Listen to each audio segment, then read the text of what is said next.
Готови ли сме?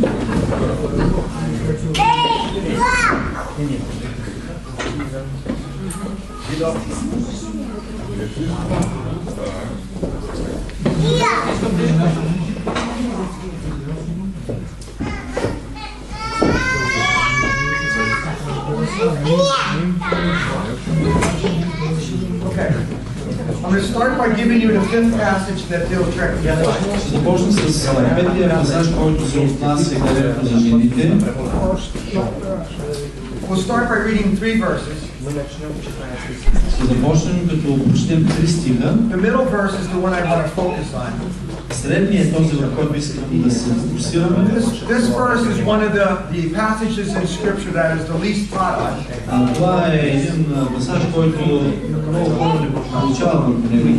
And one of the verses that is the most ignored. И един от стиховете, които най-много е пренебрегван. And married couples pay a huge price for neglecting this. И жените двойки плащат голяма цена за това пренебрегване. So we'll read Titus chapter 2 verses 3 to Сега 5. ще четем Тит, 2 глава, стихове от 3 до 5. Също и старите жени да имат благоговейно поведение, да не са клеветници, нито предадени на много на видопийство, да получават това, което е добро, за да учат младите жени да обичат мъжете си и децата си, да са разбрани, целомъдрени, крещовници, да са благи, покорни на мъжете си, за да не се хули Божието учение. The verse we'll focus on is verse 4. Нека да се случим вниманието си върху 4 стих. Where it says in there that wives are supposed to love their own husbands. Където се казва, че младите жени трябва да обичат мъжете си. Now, the verse, the word that we,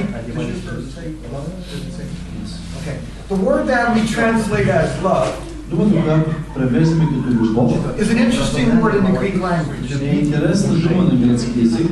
First, this is the only place in the entire Bible where this word is used. Това е единственото място, където тази дума е използвана в цялата Библия. Second, it's not the same word for love that was used in Ephesians chapter 5. Второ, тя не е същата дума за любов, която е използвана в Ефесяни 5 глава. The Bible's not talking about agape love in this situation. Библията тук не говори за любов агапе.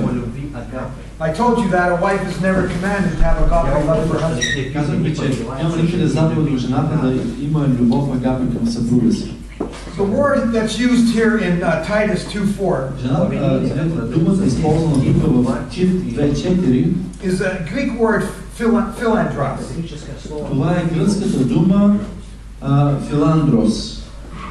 And what this word means, И тя означава, it comes from 2 Greek words. Тя е всъщност съставна дума от 2 гръцки думи. Philos, which means to be a friend. Филос, който означава да съм приятел. And on И анер, which means a man. което означава мъж. So putting these 2 words together, съчетаем тези 2 думи. we get what Paul is telling women to do. Ние получаваме това, което Павел казва на жените да направят. That is to be a friend to your husband. И това означава да си приятел на твоя съпруг. 2 disastrous things happen in a marriage. 2 ужасни неща стават в брака. And particularly when children come. Особено с идването на децата. First, the mom is constantly involved in mentoring her child, in teaching and correcting the child. Първо нещо, че жената непрекъснато получава, коригира децата. At some point, she starts to treat her husband like he's one of the children. И понякога тя се отнася и към мъжа си, така се той е едно от децата. Always trying to correct and change him. Винаги се опитва да го коригира и променя. But the other disaster Но другото бедствие is that a wife forgets to have fun with her husband. е, че съпругата забравя, че трябва да се забавлява с съпруга си. In Ecclesiastes 9:9, В Екклесиаст 9:9 It's my favorite verse in the Bible. моя любим стих в Библията It says, enjoy life with the woman that you love. се казва: наслаждавай се на живота с жената, която обичаш. And here's my observation about that verse. Аз направя следното наблюдение относно този стих. It's very difficult to enjoy life if you never have any fun together as a married couple. Много трудно е да се радваш на живота, ако нямате приятни забавни моменти като двойка. And it's interesting that I just gave you verse 9. Verse 10 says, whatever your hand finds it to do, do it with all your might. Интересно, че в 10 стих се казва: каквото твоята ръка намери да върши, прави го с твоята сила. In other words, it's telling you to enjoy life with enthusiasm. С други думи ти казва: наслаждавай се на живота с ентусиазъм. So don't feel guilty or think that you're supposed to have a miserable life. Не се чувствай виновен или да се чувстваш все едно трябва да имаш един нещастен живот. Let me explain it as it relates to a husband. Нека да ви обясня как това се свързва с мъжа, с съпруга. One of the most important needs of a husband is to do enjoyable activities with his wife. Една от най-големите нужди за съпруга е да върши приятни неща с съпругата. In this area, having fun, women are very different from men. В областта на забавлението жените са много различни от мъжа. Women develop friendships through talking. Жените изграждат взаимоотношения чрез разговори. That's not the case with men. Но мъжете не е така. When a man develops a friendship with another man, когато един мъж изгражда взаимоотношения с друг мъж, he usually does it by sharing an activity. обикновено той го прави в контекста на някаква дейност. That's how a man bonds with another По този man. начин един мъж се свързва с друг мъж. And ladies, you have to learn from that И жени, публиката за вас and realize that that's how to bond with your husband. че и вие трябва така да се свързвате с вашия съпруг. So the point is, ladies, you need to have fun with your husband. Така че основното е, жени, вие трябва да се научите да се забавлявате с съпруга си. And if a husband and wife will make it a point to do fun things together, И ако наистина мъжа и жената решат да вършат забавни неща заедно, you will see a change in each other. вие ще видите как се променяте взаимно.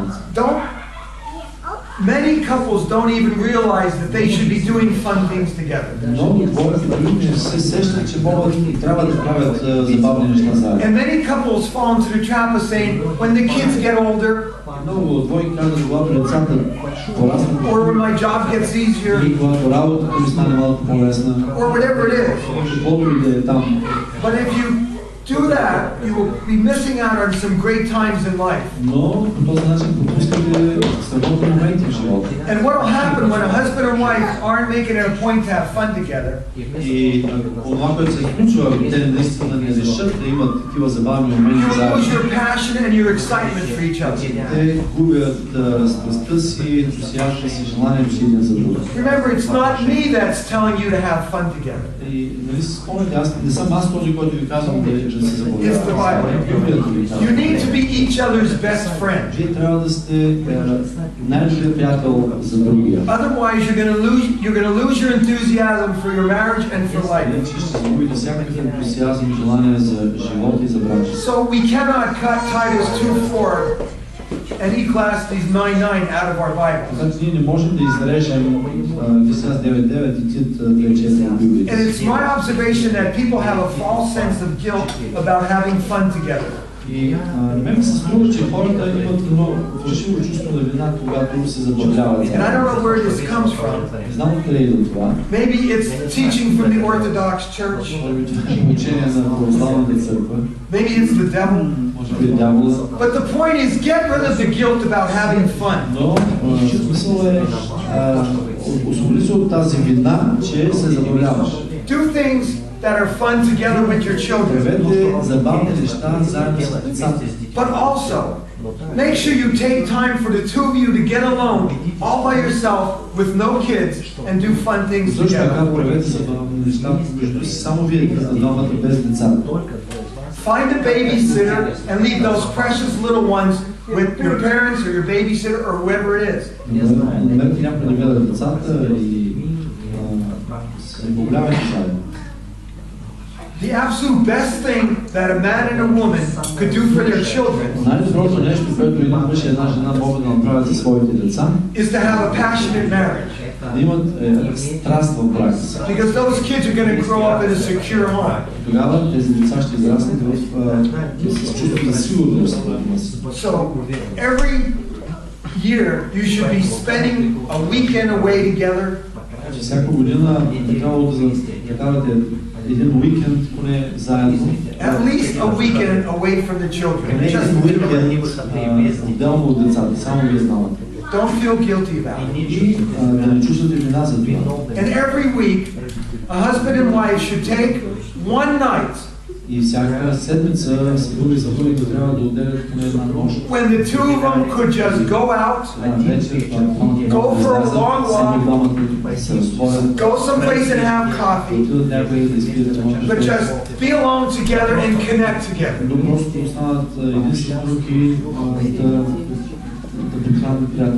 It's vital to keep the enthusiasm in your life.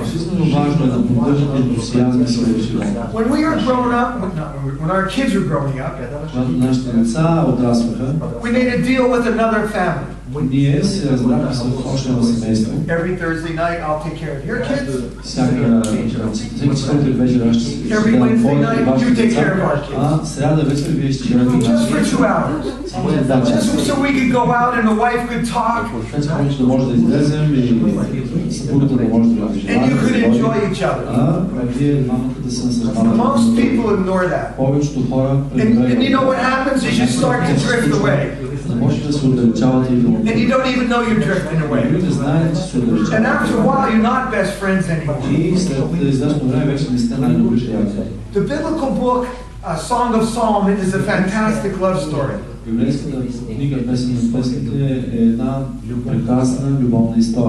You and your wife should read it when you're alone together. But in that book, the bride describes what she loves the best about her lover.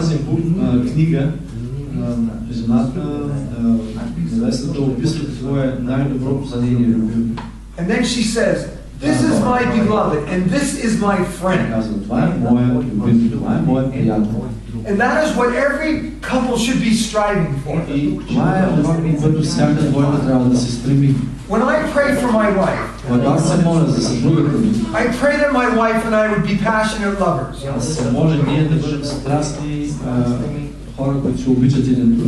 But I also pray that my wife and I would be the best of friends.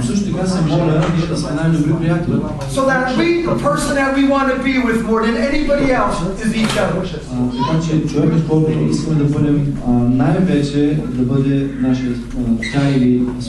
And I also pray that we would never lose our enthusiasm for going on little adventures together.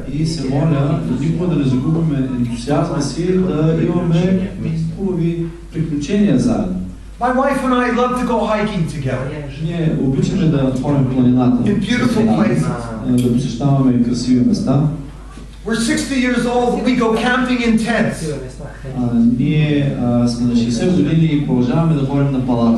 Out in the woods, where there's nobody else but me and her. In summer we go swimming together.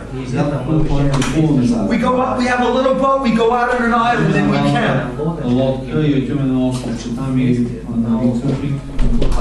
This year, my wife spent almost 2 weeks together.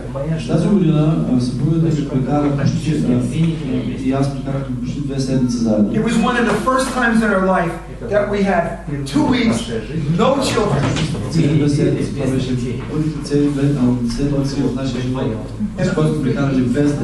And I always said that I'm going to work till I'm 85 years old. I always said that I'm going to continue working until I'm 85. But after those 2 weeks with my wife, I'm just looking for a way to just get out now. We had a time together that was unbelievable. Just to we would sit there in the lake and we would just look at nature. Look at the beauty. And we would talk. We go out to dinner. We would make love whenever we wanted to. It was fantastic. 2 weeks. It just brought me, it caused me to realize what I've been missing with my wife all these years. And why I enjoy her so much. Okay. I'm skipping a lot of stuff because I went too long last time. The next issue I want to talk about is really important. And it's one of the top emotional needs of a man. И това е една от най-силно големите важни емоционални нужди на мъжа. Now I said in our last session that the top emotional need of a man is respect. Казах в предишната сесия, че най-важната емоционална нужда на мъжа е уважение. But listen to this. Слушайте и това. Many women do not realize that a man's need for respect is closely tied to the sexual relationship with his wife. And because of the importance of this area of marriage, in the rest of our time together, that's what I'm going to focus on. I just want to say that it may be a difficult subject for some of you to listen to. Because probably this is something that's not talked about a lot in churches. So there may be some embarrassment, or some people may feel that it's dirty.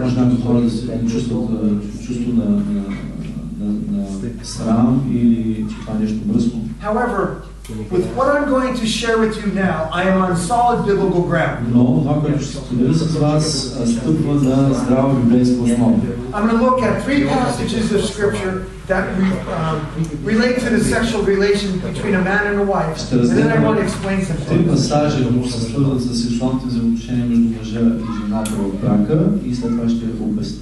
First is Ephesians 5:31.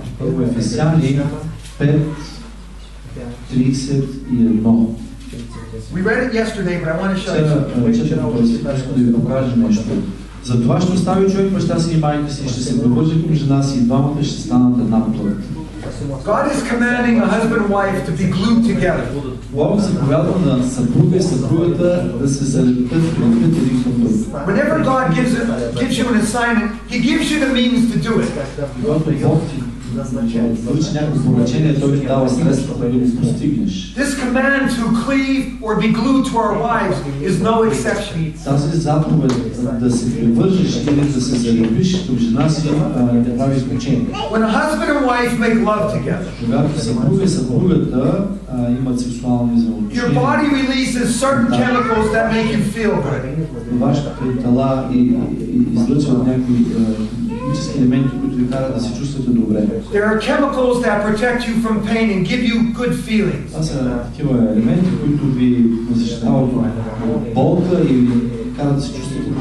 There are hormones that creates a feeling of calmness. Това са хормони, които ви дават едно чувство на спокойствие. And there are hormones that will cause a husband and wife to emotionally connect. Тези хормони ви карат заедно да се свържете емоционално. In fact, some of the hormones will cause a husband and wife to be addicted to each other. И всъщност някои от тези хормони карат мъжа, съпруга и съпругата да се пристрастят един към друг. God created these hormones to addict a married couple to each other through sexual activity. Бог е създал тези хормони, за да кара съпруга и съпругата да се пристрастят един към друг чрез сексуалните контакти. Sex is God's gift to a married couple. Секс е Божия дар за брачната двойка. It's God's idea for you to have sex with your husband. And the more a couple make love, the more tightly connected emotionally they'll be.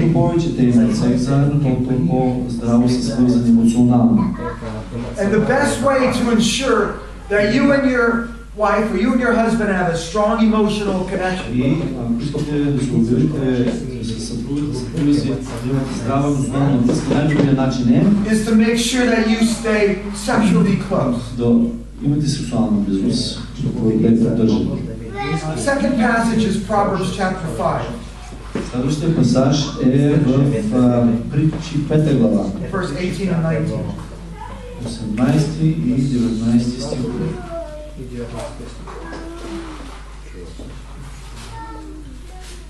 Да бъде благословен твоя извор и се весели с жената на мъдростта си. Тя да ти бъде като любезна кошула и била сърна, нейните гърди да те задоволява във всяко време и възхищавай се винаги от нейната любов. There are some great descriptive words in those verses that I want to mention. Има много силни описателни думи в този стих.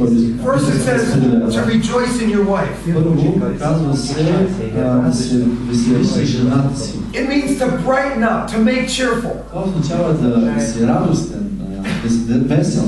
In God's plan, Божия план, as a husband, като съпруг, no matter how bad your day has been, без значение колко лош ден си имал, or if you're a wife, no matter how bad your day has been, или ако съпругът ти имал лош ден, God's design would be that you would be looking forward to making love with each other. Божия план е вие да нямате търпение, да се стремите да имате любов, да имате секс един за друг. The verse always talks about being exhilarated always with her love.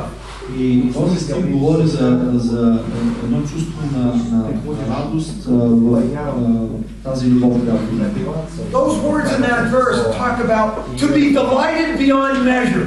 Тези стихове говорят за това да си извънредно очарован и зарадван, весел. Think about your sexual relations with each other. Are you delighted beyond measure? Помислете за сексуалните взаимоотношения, които имате със своя брачен партньор. Имате ли такава извънредно голяма радост? And there's another word in that verse that talks about being totally satisfied in your love making. В тези стихове, които говори за това, че да си напълно задоволен в сексуалния си живот. God is telling us that's how we should be. Totally satisfied. Бог ни казва, че ние трябва да сме напълно задоволени, когато правим любов. And being delighted beyond measure. И да се радваме извънредно много. Those words aren't written by a prudish God who is embarrassed when a couple has sex. Тези думи не са написани от един строг Бог, който се чувства неловко, когато съпруга и съпругата имат сексуален контакт. They're written by a great God who has given a great gift to a married couple. Те са написани от един страхотен Бог, който е дал невероятен дар на брачната двойка. The third passage is from 1 Corinthians chapter 7. Такъв пасаж е от 1 Коринтияни 7 глава.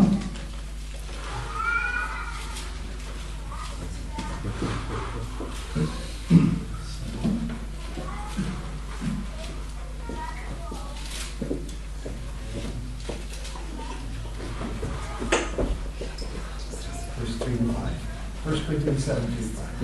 1 Corinthians 7 to 5. Мъжът нека има с жената дължимото владеесношение, подобно и жената с мъжа. Жената не владее своето тяло, а мъжа, така и мъжът не владее своето тяло, а жената.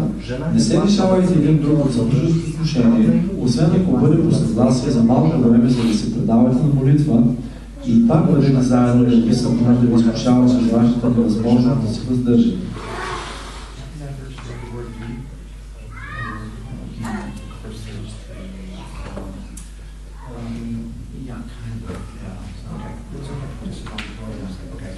Okay, God's telling us a couple things in that verse. Бог ни казва няколко неща в тези стихове. First of all, husband and wife must fulfill their sexual responsibilities to each other. Първо, мъжа и жена му трябва да изпълняват своите сексуални отговорности един към друг. Now there's a word in that verse we translate it as duty. Има една дума в този стих, която е преведена в английския вариант като дълг. That word does not mean that making love to your husband or wife should be some duty that some responsibility that you dread. Или дължимо, и това не означава, че трябва да гледаме на сексуалните отговорности като някакъв дълг. Or it's not something that's necessary in your marriage but evil. И това не е нещо, което е необходимо в брака, но е зло. That's not what that verse is saying. Този стих няма това предпоставка. What that verse means is that you're supposed to think about your spouse and their needs with affection. Това означава, стиха има предвид, че трябва да мислиш за своя брачен партньор и за неговите нужди с любов и загриженост. God wants us to understand that making love to your spouse is not optional. Бог иска да разбереш, че сексуалните взаимоотношения с твоя партньор не са пожелание. Rather, it's a vital part of marriage. Това е много важна част от брака. But also, it's not supposed to be the last thing on your list of things to do. Също така не е последното нещо в списъка с неща, които трябва да правиш в брака. Rather, this should be an opportunity to meet a need in your spouse that no other person on the face of the earth can meet. Това е една възможност ти да задоволиш нужда за твоя съпруга, която никой друг човек на земята не може да задоволи. God's desire for your marriage Божието желание за твоя брак is that there would be lots of passion and love making. В него да има много любов и страст и сексуално взаимоотношение. Let me tell you the number one complaint of men after they start having children. Знаете ли какво е оплакване, най-често срещано оплакване след мъжете, когато вече са дошли децата? Before our children were born, преди да се родят децата, my wife was very interested in making love to жена ми me. искаше и обичаше да прави любов. We had a very active sexual relationship. Активен сексуален живот. However, since my children were born, my wife has very little interest in lovemaking. Now, a question I would have for wives. What do you desire the most from your husband? And the answer would be that you desire that he meets your emotional needs. Че той желае да посреща основните му нужди. Now, remember that in the first session I told you that if your marriage is not working the way you want it to work, both husband and wife are to take responsibility and say, if my spouse isn't treating me the way I want them to, if my spouse is not treating me,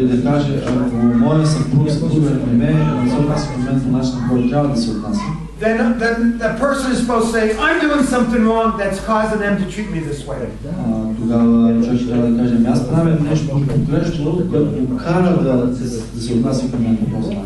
So, with that as a background, please listen carefully to what I'm going to say. I was reading about a couple who were great lovers until their first child was born.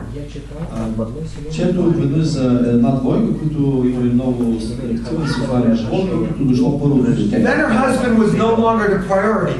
The baby was. And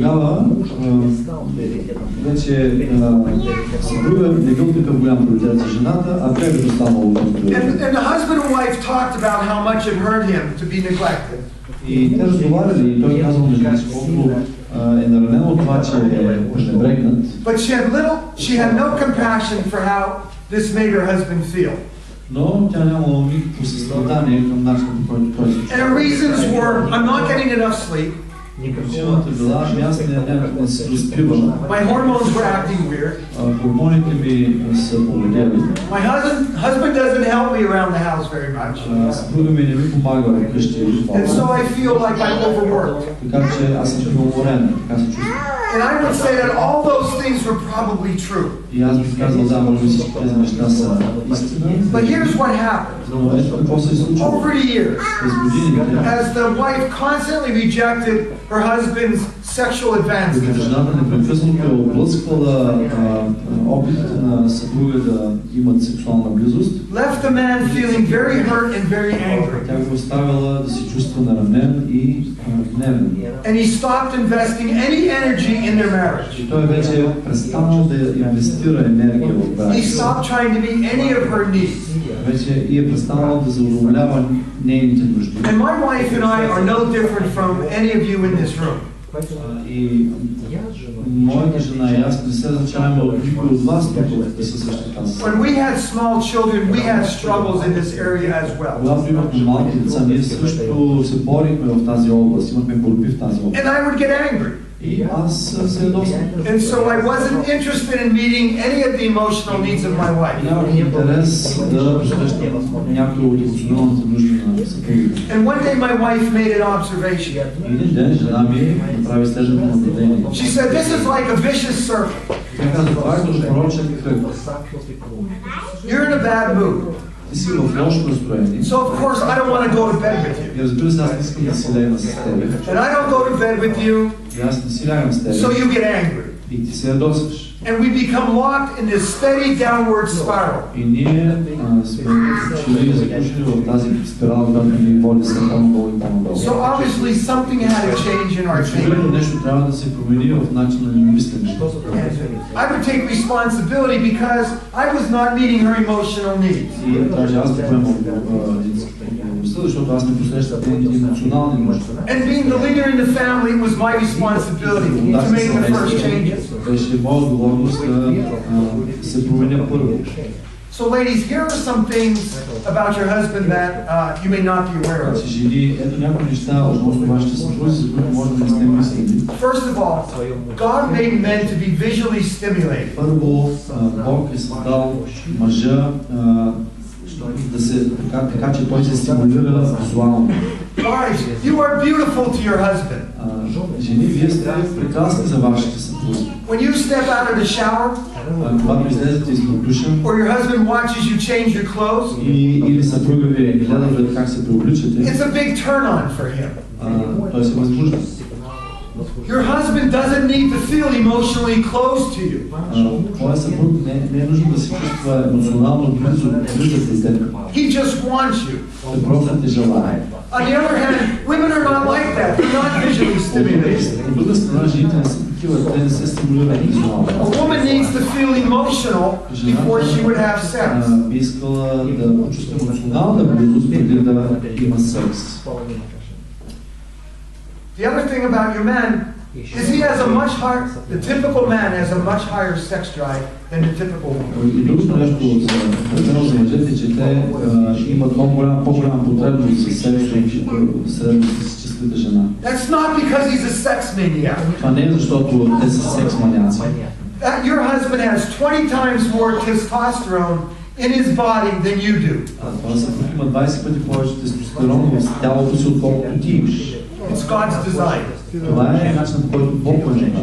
The third thing, when a man chooses a wife, когато един мъж избира жена си, he promises, I'm going to be faithful to you for life. Той обещава, че ще бъде верен цял живот. But that means that his wife is going to be the only sexual partner that he'll ever need. Това означава, че неговата съпруга ще бъде единственият сексуален партньор, който той ще се нуждае. That's what he believes. Това е, което той вярва. He made this commitment to you because he trusted that you would be as sexually interested in him as he is in you. Той е вярвал, че ти ще бъдеш толкова, ще имаш такъв интерес сексуално към него, колкото и той към теб. And so this man trusts that you'll be available to him to make love. Така че той е вярвал, че ти ще бъдеш достъпна за него да имате любов. When he has the need. Когато той има нужда от това. In the same way as a wife feels that he should meet your emotional needs when you have. По същия начин, както жената се чувства, че мъжът трябва да посреща нейните емоционални нужди. But in a lot of marriages, a man finds out that he made a big mistake. Мъжът открива, че направил голяма грешка. He put this trust in this woman to meet his sexual needs. Той се е доверил на тази жена, че тя ще задоволява сексуалните нужди. But many married women are unwilling to meet that need. Много мъжи и жени нямат желание да посрещат тази нужда. Ladies, you have to remember this, what I'm going to tell you next about your husband. Жени трябва да помните това, което ще ви кажа сега за себе. Men use lovemaking not only to meet their physical needs. Мъжете се нуждаят от секс не само за да посрещат физическите си нужди. But to a man that also meets his emotional needs. Но за мъжа това също посреща неговите емоционални нужди. Lovemaking to a man brings emotional closeness. Сексуалният контакт носи тази емоционална близост за мъжа. And it gives him feelings that you love him. Тоест показва, че ти го обичаш. And it builds his confidence. И изгражда неговото самочувствие. And it relieves stress. И той по този начин преодолява стрес. When a man's world is falling apart, когато света на мъжа се разпада, he just knows that if he could just make love to his wife, той знае, че просто ако има прави любов с жена си, everything will be all better. всичко ще се подобри. I know that when me and my wife have a very good sexual time, when my wife and I have a very good Знам, че sexual когато time, ние с жена ми имаме много добро време сексуално, the next day I feel like Superman. следващия ден аз се чувствам като Супермен. I could do anything. Мога да направя всичко. Ladies, the best way to build up your man's self-confidence and his self-esteem is to be a good lover. Жени, най-добрият начин да изградите самочувствието, достоинство на мъжа си е като сте добра любовница. I want to read you a quote from a husband. Искам да ви прочета един цитат от един съпруг. I always have to initiate lovemaking. Винаги аз трябва да инициирам любовната игра. And when I get rejected, И когато тя ме отхвърля, it feels like she is rejecting me. Аз се чувствам така, сякаш тя отхвърля Not the activity. не просто сексуалния контакт. And the rejection really hurts. И това отхвърляне наистина ме наранява. But here is something else that most wives will find really surprising. Нещо, което повечето жени сигурно биха се изненадали. It is extremely important to your husband that he is able to satisfy you sexually. Много важно за твоя съпруг е той да може да те задоволява сексуално. To men, good sex is not just about getting. За мъжа секса не е просто получаване. Good sex to a man is also about giving. Добър секс означава за него и да дава. A man cannot achieve sexual fulfillment if his wife is not sexually Мъжът fulfilled. може да постигне сексуално задоволяване, ако жена му не е сексуално What задоволяване. I'm meaning is, if you as a wife allow your husband to have your body, if you are a wife, you allow your husband to have your body. Съпруга и позволяваш на мъжа ти да разполага, да има тялото ти, But your mind and your emotions are not involved. но не участваш с ума си, с емоциите си, That man's need for sex is unmet. тогава нуждата на този мъж от секс не е посрещната. Sure, a man may have sexual release. Разбира се, той може да има сексуално освобождение. But all married men know what I'm going to tell you now. Но всички жени и мъже знаят това, което ще ви кажа след малко. Bad sex is not much better than no sex. Лошият секс не е много по-добър от никакъв секс. In fact, bad sex is sometimes far worse than no sex. Лошият секс е далеч по-зле от липсата на секс. Because if you as a wife are not passionately involved, Защото ти като съпруга не участваш с страст, the emotional needs of your husband are not being met. емоционалните нужди на този съпруг не са посрещнати. And he's going to feel like he's taking something from you. И той се чувства все едно взема нещо от теб, Rather than giving. не все едно ти даване. And the self-esteem of your man will be destroyed. И неговото самочувствие е разрушено. Your husband is only going to feel sexually satisfied Тоест съпруг ще се чувства сексуално задоволен if само you join тогава, him willingly and passionately. ако ти се присъединиш в сексуалната дейност, сексуалния контакт с желание и с страст. This is the way one man put it. Това е, което каза един мъж. I would rather dig a ditch in a freezing rainstorm По-скоро бих издълбал яма в мразовита дъждовна нощ, than make love to my wife when her mind and her emotions are not involved. Отколкото да прави любов с жена ми, когато тя не участва с ума и емоцията си. If you are a wife with a low sexual desire, ако ти си съпруга и имаш ниско сексуално желание, one of the big reasons that you don't understand how your husband feels една от важните причини, по които не разбираш как своя се чувства, us guys aren't very good at sharing our feelings. Защото ние като мъже не сме много добри в това да споделяме чувствата. Especially, we don't want to show our wives that we feel insecure or inadequate. Искаме да си споделяме, да кажем на жена си, че ние се чувстваме несигурни и недостойни. So rather than talking to a wife at how much her rejection is hurting him, вместо той да говори, да казва на жена си колко нейното отхвърляне го е наранило, men become angry. мъжът просто се сърди. And wives must understand that if your husband is an angry person, че жени, ако вашият съпруг е гневлив, or he's starting to treat you mean, или започне да се